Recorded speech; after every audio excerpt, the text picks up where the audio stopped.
PK जाने योजनासहित 2021 साल जेठ 18 गते हामी 10 जनाको टोली जिपमा ओखलढुङ्गाबाट 11 बजेको समयमा निस्क्यौँ।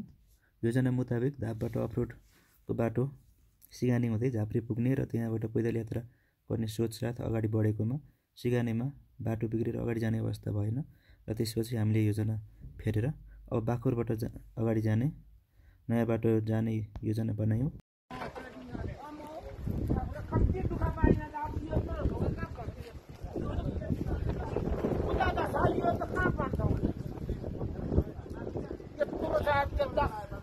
पछि हामी बाखुरको बाटो अगाडि बढ्यौँ। बाटो सबैको लागि नौलो थियो। हामी मध्ये कोही पनि त्यो बाटो हिँडेको थिएन।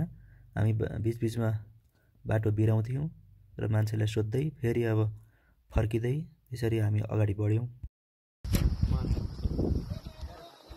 कता हो?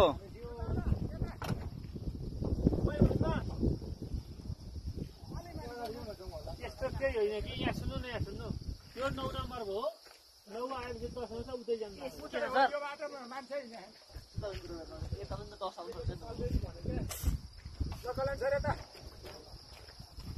कता मान्छे भेटेन?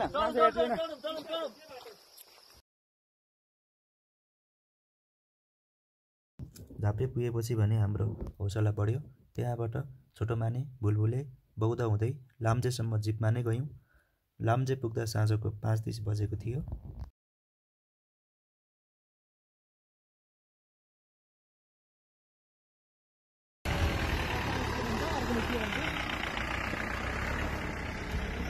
यहाँ आएर बाटो सकियो है। अब यात्राको अन्तिम बिन्दुमा आइसकेको छु है। त्यहाँ गाडी लाग्ने थियो। अब यहाँबाट चाहिँ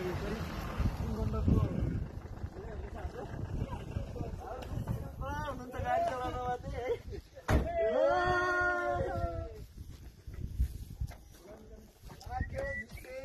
ल गुरुजीलाई धेरै धेरै बधाई।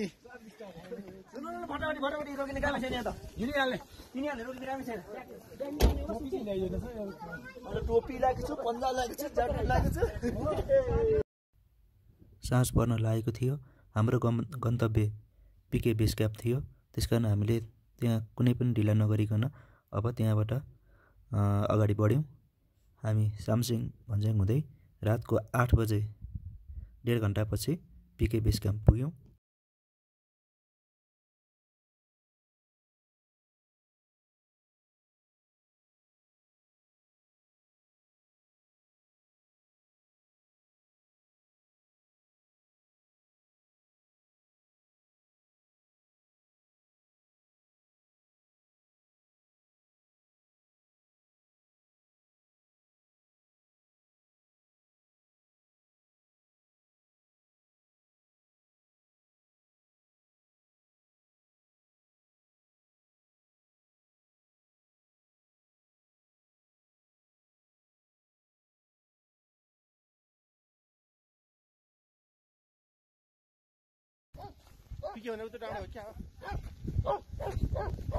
त्यत्रो पर त होइन होला,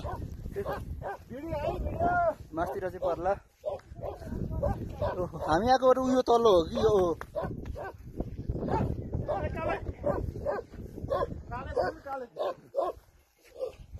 कति टाइम लाग्छ माथि बेस क्याम्प पुग्न?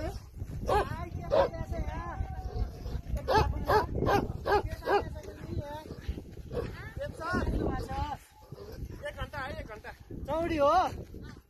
अब माथि क्याम्प पुग्न कति लाग्छ? धन्यवाद, बाई बाई। हामी आएको बाटो त्यही होइन? यो तल तिमीहरू निस्केको त होला नि?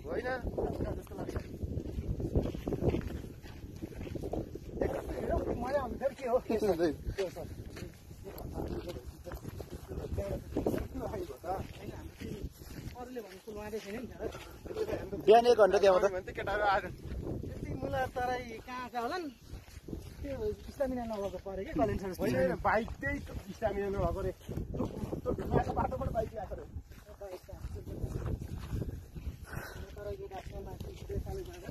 त्यो होटल बुक गरेर पछि आएको छ अनि होटल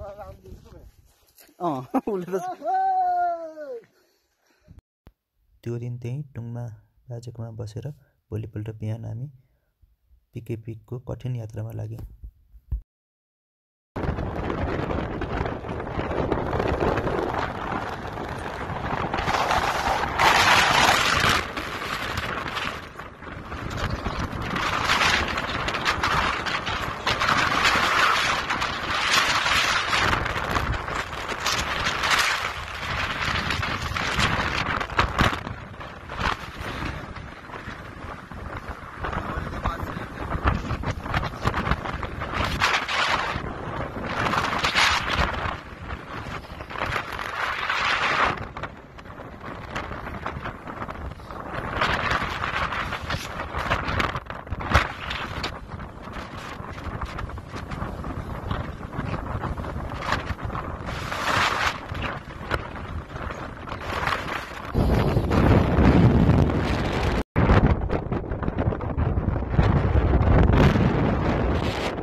पिके पिक पुगिसकेपछि हाम्रो यात्राको गन्तव्य पनि टुङ्गियो। त्यहाँ पुगेर हामीले रमाइलो गऱ्यौँ र पुनः त्यही बाटो हुँदै हामी ओखलढुङ्गा फर्क्यौँ।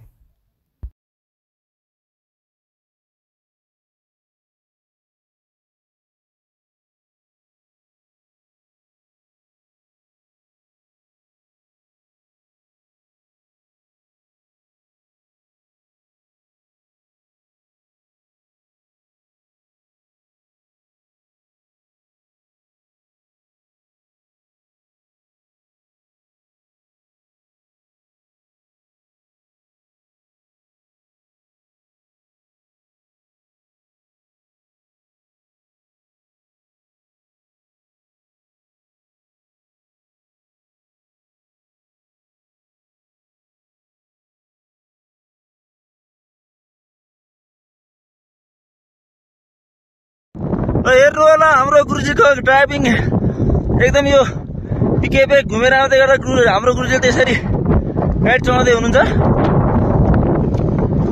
असली रोड चाहिँ परतिर छ, तर हाम्रो गुरुजी चाहिँ एकदम पाखाबाट गाडी लिएर आउँदै हुनुहुन्छ।